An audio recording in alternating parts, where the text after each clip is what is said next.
Don't just live for tomorrow, or just live in yesterday. Just be glad for all you have that's in today. And though you've come through many obstacles. Hey everyone, Connie here, and welcome to my blind reaction to RoboCop 2.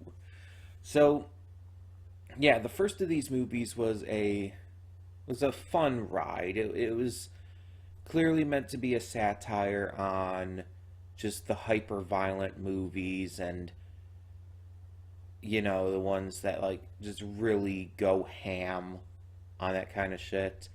Adding in some sci-fi elements with Murphy becoming a cyborg, RoboCop, and just the kind of crime drama aspect as well with the bad guys. It definitely was a lot more fun and entertaining than I expected going into it. And I think part of that is because it was satire, because it was clearly meant to be making fun of this kind of thing. Like, the main character, like Murphy, he was violently murdered.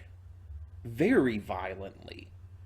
It was kind of freaky how violent it was. And then he's just put into this program just kind of against his or anyone like close to his will, and turned into RoboCop. It's like, what? And eventually he does remember who he is thanks to his partner. And he is able to stop the corrupt, greedy corporations, which I like that they included that in there. And so it's pretty fun. And considering it's, you know, RoboCop, you wouldn't think I would like it so much, but it actually covers the entire topic of corruption and everything. And hell, Murphy himself as RoboCop is a product of that corruption, like, because he has these protocols in place, and just the fact that his orders and everything come from the corrupt like leaders and the people who made him and everything. And when he breaks out, he actually turns against that. When he's able to, like, realize who he is, things are able to be worked around in just the right way to where he's able to actually make it work. But he is still kind of in every way a victim of that corruption. And I like that they show that in this case. It handles it very well. And there are definitely some cop stories or cops in movies and whatnot that are handled well in that regard, and they show that corruption within even the material. The one guy in Die Hard, for example. I heard he comes back in the second one too. I haven't seen that though. But the one cop in Die Hard who John McClane ends up having like a small friendship with. But he is very much shown to be someone who's kind of against the very clear corruption in that department and everything, and in the police force that we see in Die Hard very, very clearly. And John McClane himself is a cop. So there's that too. But he also is shown to not be as corrupt. So I like it. I like it when they actively show that at least they're against the corruption and they're trying to fight against it. Obviously, there's still issues with that in real life, but if it's media, I can at least be okay if they're actively against the shown corruption and whatnot. That's kind of my take on it. but they have to actively be shown to be acting against it, in some way or form, or in the case of, RoboCop, being just a pure victim of it, where they literally can't entirely break out of it. Because even at the end of the first film, he couldn't disobey that final protocol. It took the guy getting fired right then and there to be able to kill him. Because it's like, at that point, he was no longer an employee. It's like, oh yeah, you're toast, my dude. It was good. It was enjoyable. It was ridiculous. And it was meant to be. So I appreciate that. And that's another thing, too. I do give satires and stuff a lot more slack than serious movies and shows and all, because, again, they're satires. They're meant to be making fun of this kind of shit. And so, yeah, it's like, that's the point of it all. But either way, so I don't know anything about this sequel. I don't know what to expect from it comparative to the first. I don't know if all the same cast returned. I don't know what the story is. I don't know if... I don't even remember if any of the villains survived. If I'm being completely honest, I don't think they did. Because I think that was part of the thing with the first one, the hyper-violence aspect. Like, everyone was kind of dying. Like, the one dude that got into the toxic chemicals and turned into, like, the gooey, monstery thing. And it's like, oh, that's gross. And then he splatted against the windshield. It's like, oh, that's gross. But it's like, I don't remember if any of the bad guys survived. But they could easily get new bad guys. That's no problem. I assume it's going to take place in Detroit again. I don't see why they would change the setting, unless that's like part of the movie's plot, like they have to go somewhere else. But that wouldn't really make much sense, I guess. I don't know. We'll see.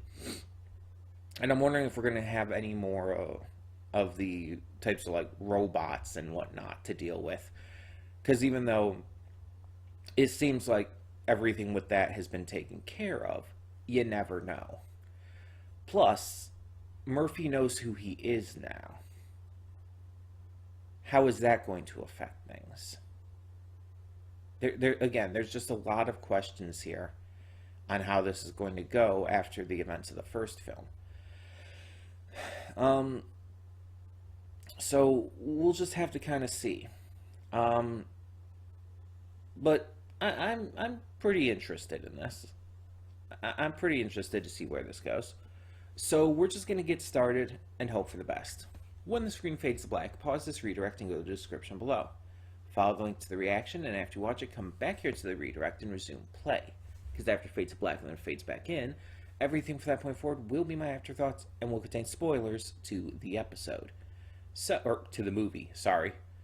So with that being said, thank you so much for tuning in, and I will see you at the reaction. And we are back, and we'll begin with spoilers in 3, 2, 1, now. So I want to start off by saying, I want to make it clear, I apologize for not mentioning in the pre-thoughts that this is a donation reward for Venom 0027. It just slipped my mind somehow with everything else I was talking about.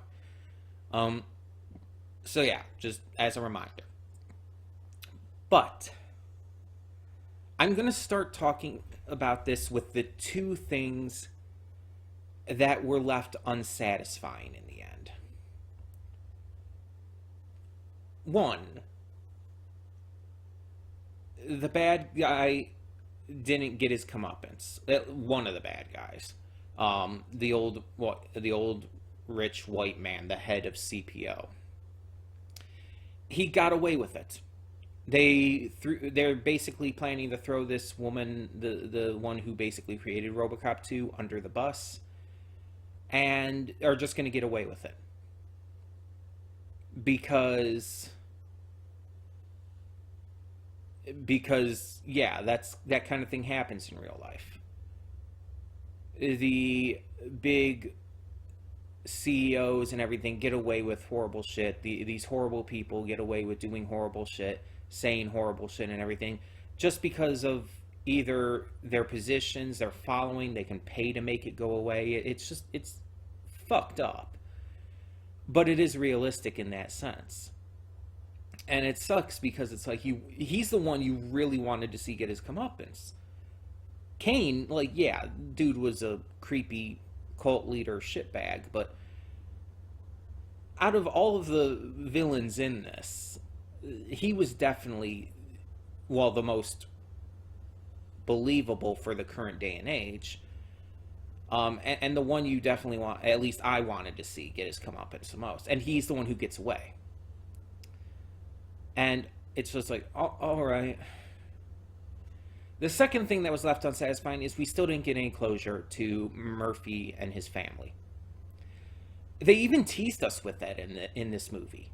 They teased us with the idea having him even come face to face with his wife, her knowing that it's him and everything, and just all of this happening. And yet, despite all of that, it doesn't actually give us any closure on it. It doesn't actually conclude with anything. In fact, after like the scene where it's like where she touches his face, finds it's cold, and he tells her that he's just a robot and that Murphy is dead, it's like, because he was kind of reprogrammed to say that and everything. After that scene, we never get anything for that plot point again. It's just dropped. And it's really disappointing because that was definitely one of the biggest things for me in this, early on in this film, that I wanted to see, like, actually follow through the most. Because it's like, Murphy's humanity was a big part of the first one, and him coming to realize that and figure out who he was. And yeah, that was kind of partially in this film as well, but it was handled so much weaker. Like, even the part at the end, like, the first movie ends with him saying, like, with him realizing and recognizing himself as Murphy. And this one comes across as like, oh, he's seen himself as human. He's like, we're only human and stuff. It's a piss poor excuse, like, with what he goes with, though. It's like, you're just letting him get away. It's like, oh, be patient, we're only human after all. It's like, no, that's not an excuse. That's not a reasonable response. This dude is a vile, evil psychopath who had this second RoboCop created that ended up, let's be honest, killing a lot of people. And it's like, is completely unrepentant of it and is gonna get away scot-free. And it's like, you're just saying, like, be patient, we're only human. No. That's not even slightly satisfying. It's not even pretending to be a satisfying ending. And again, I understand that this is a satire. I understand that this movie is clearly satirizing overly gratuitous violence in media, that it's satirizing the excessively evil ways that corporations and rich people fuck things up. And I get that. I get that it's meant to be like that, but it's like, you still want your movie to have a satisfying ending. The first one did. The first one very much felt satisfying. The bad guy got what was coming to him, and Murphy realized and came to terms with that he is Murphy. That was a big deal, and it was very satisfying. This one is, like, not, though. It's not satisfying because the coming to terms with being human thing was handled poorly, and the villain, the major villain, the biggest villain, just kind of gets away scot-free. And again, I get that was probably the point. I get that what they were going for. It just didn't work in my eyes. Now, the rest of this movie was fine. I actually liked it. A lot about this movie was really great. Again, the satirizing the gratuitous violence and the insanity of things, just they went so over the top with it. It actually was really fucking entertaining.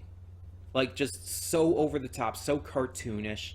Like, even having this evil, like, gangster kid practically, and it's like, what even is this kid? And you're never given an explanation. You can infer that he was like that because of circumstances. Probably an orphan, probably had to do that to survive.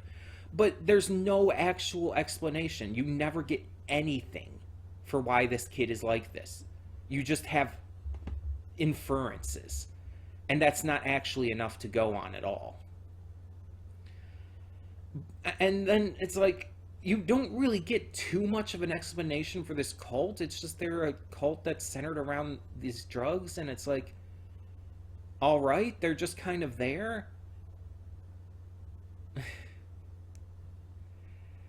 And it's like, but it's entertaining. It's fun to watch. And again, the opening bit, like showing all of that like chain of violence and horrors and shit, and it's like, what the fuck? What the actual fuck? It was so much, and there were even like some like commercial spots in this that were so ridiculous, but in the funniest way. Like the first movie had that like I'd buy it for $1 or whatever it was. This one has like these randomly thrown in commercials that are just like so ridiculously goofy and over the top. It's like you kind of wonder if they're actually like real commercials in this world, or if they're just added into this movie just for the shits and giggles. And because it's like that one commercial, the sunblock commercial, it's like, ever since we lost the ozone layer, first of all, what? Excuse? But second of all, she puts on like what is basically body paint, and then the thing pops up, frequent use will cause skin cancer, not may, will. And it was the funniest fucking thing, because it's obviously a play on all of the side effects that come with medicine and products and everything.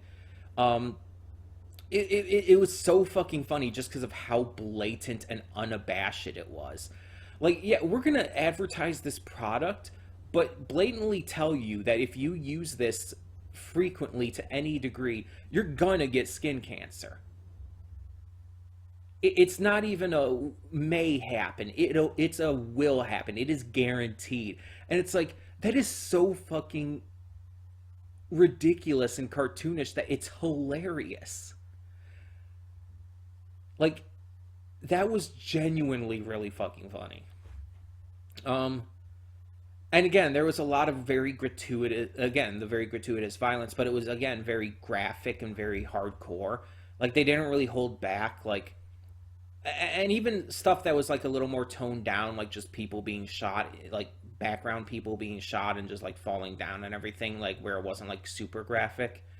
Like even that was graphic more in terms of like the tone of it, because it's like you see these innocent people just getting like gunned down violently, like this reporter and her cameraman and shit, and it's like, Jesus. And it's like, just Jesus. Like, what else are you supposed to say about that? It's again, it's not super graphic in terms of its visuals, but it's graphic in terms of the shit that's actually happening is horrific. There was also this plot point like brought in about like Murphy being in extreme pain and very probable trauma after the cult stripped him apart and tore him to pieces and everything.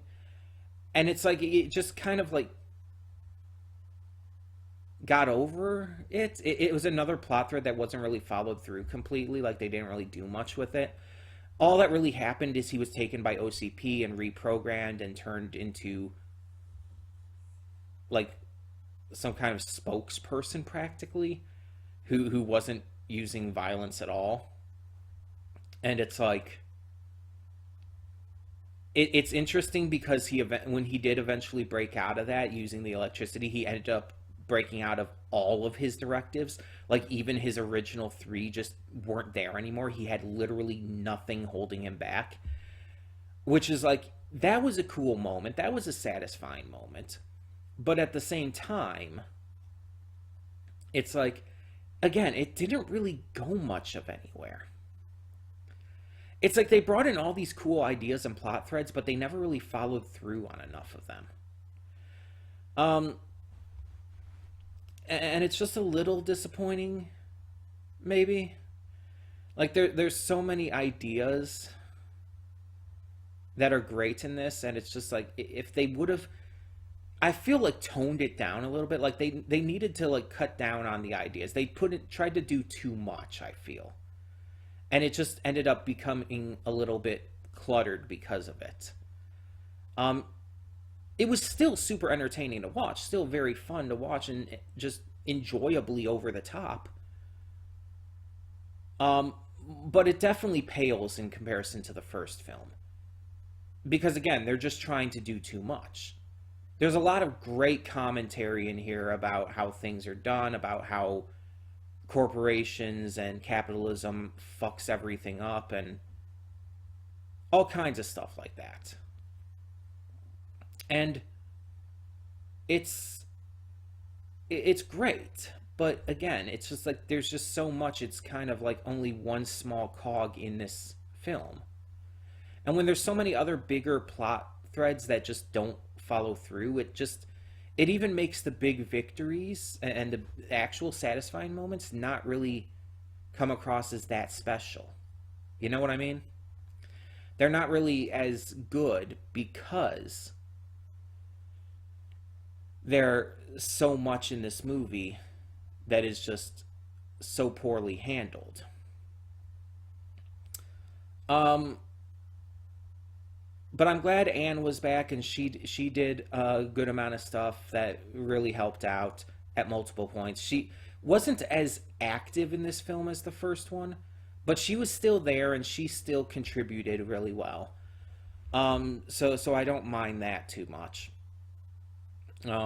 Altogether. Um, and it's just like it was so insane how much further they went with the over the top shit. Like, let me see here. There's an example I was thinking of, and now I can't think of it.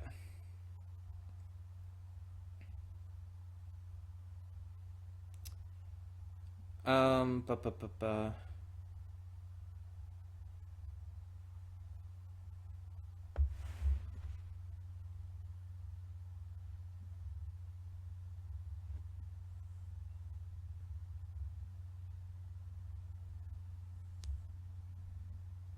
hmm. Yeah, I can't think. I'm looking at like the synopsis for the movie, and I can't think of what I was like going to say. There was something very specific I was going to mention, but yeah, again, either way, it's just they bring in a lot of ideas, a lot of interesting things, a lot of fun moments, but it's not really there's not enough to it. I feel, and again, the ending is just kind of really weak, and the actual like big moment at the ending, which was clearly trying to capitalize on how effective the ending of the first one was, it just didn't work as well, and it wasn't satisfying because it actually like it was actually really fucking dumb compared, and it just didn't actually give us any resolution and everything on things actually happening. You know, it's just it's not as good by any means. It's not terrible. I've seen much worse movies, and again, it was enjoyable to watch. It was entertaining. And again, it did have a lot of great commentary that unfortunately still relates to current day. but it is without question flawed. And let me see, just before we end this off, let me see if I can see some quick reception information here. Says it received mixed reviews from critics.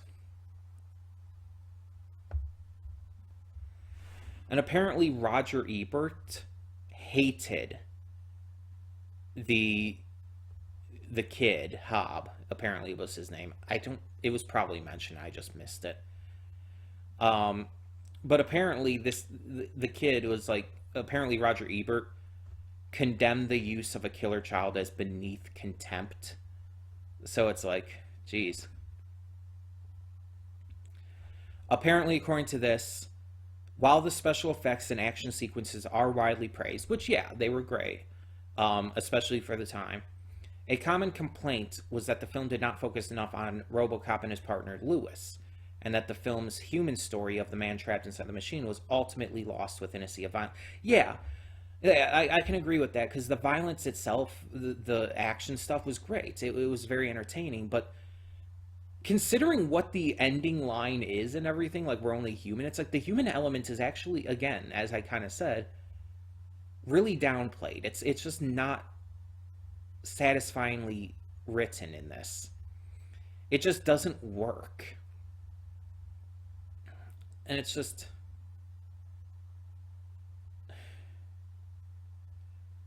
I don't understand. Like, again, they just tried to put in too much, I feel.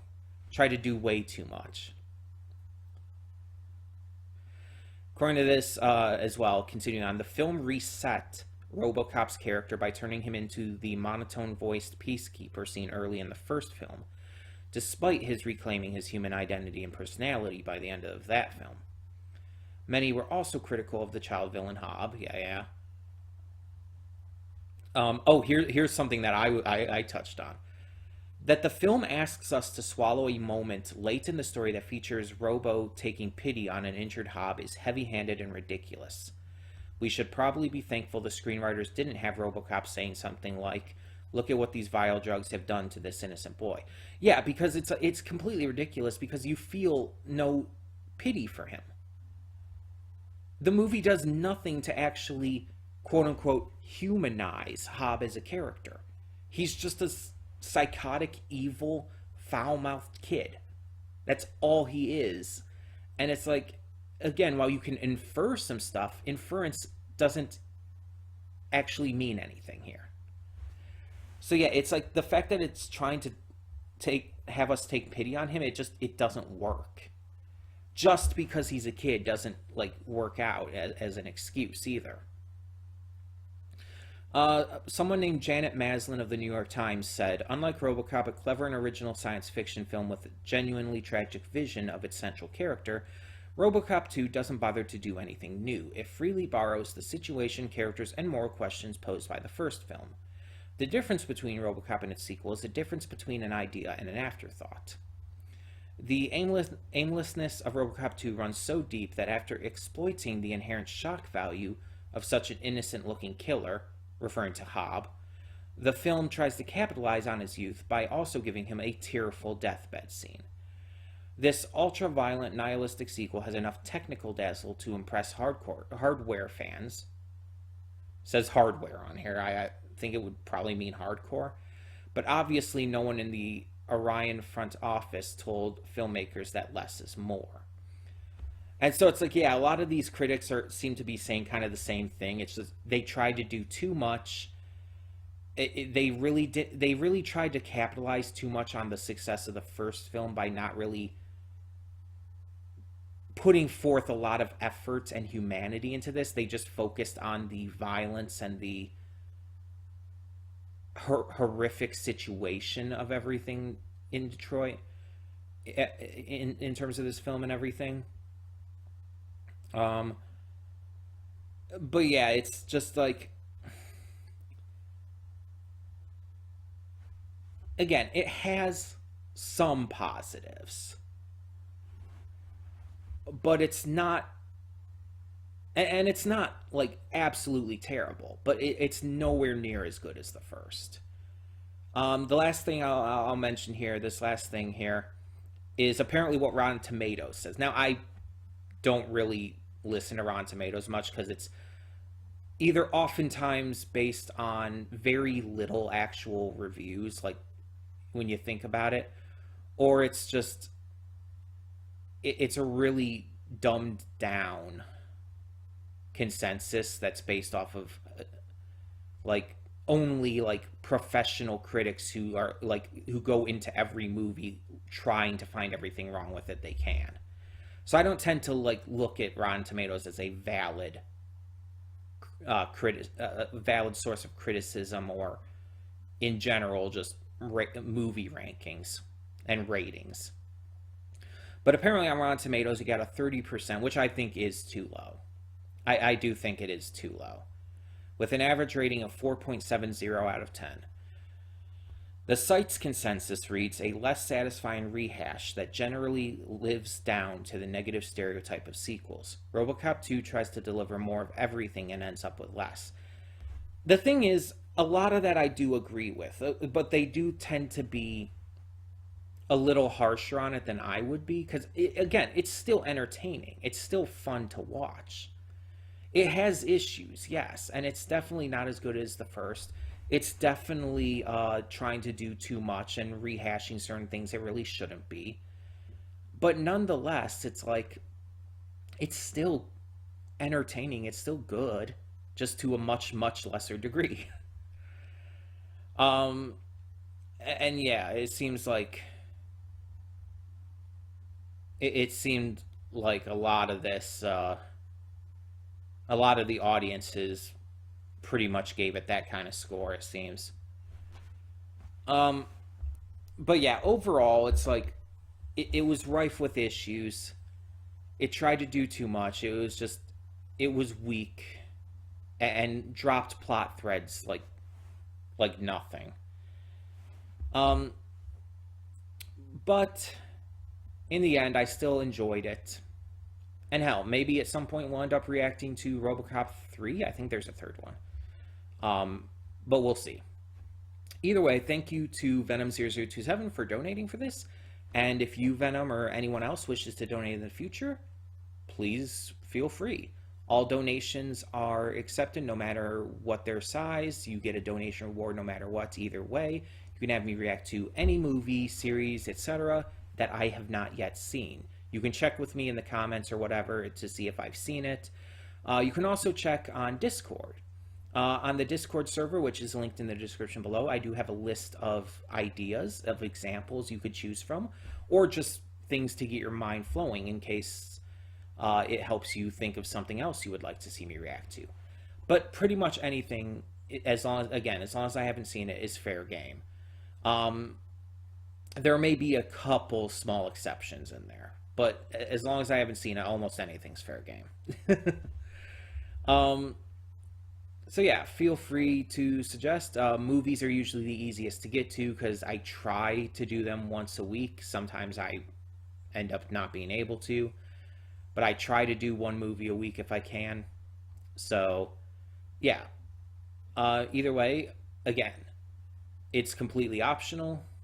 You don't have to do it, and no content will ever be locked behind a paywall. You will never need to worry about that. Everyone, no matter what, will get to see everything I react to. It'll be available for everyone, always. So, that being said, tell me in the comments below, what did you think of RoboCop 2? And thank you so much for tuning in. For now, I'm Connie, and I'm signing off. See you all next time.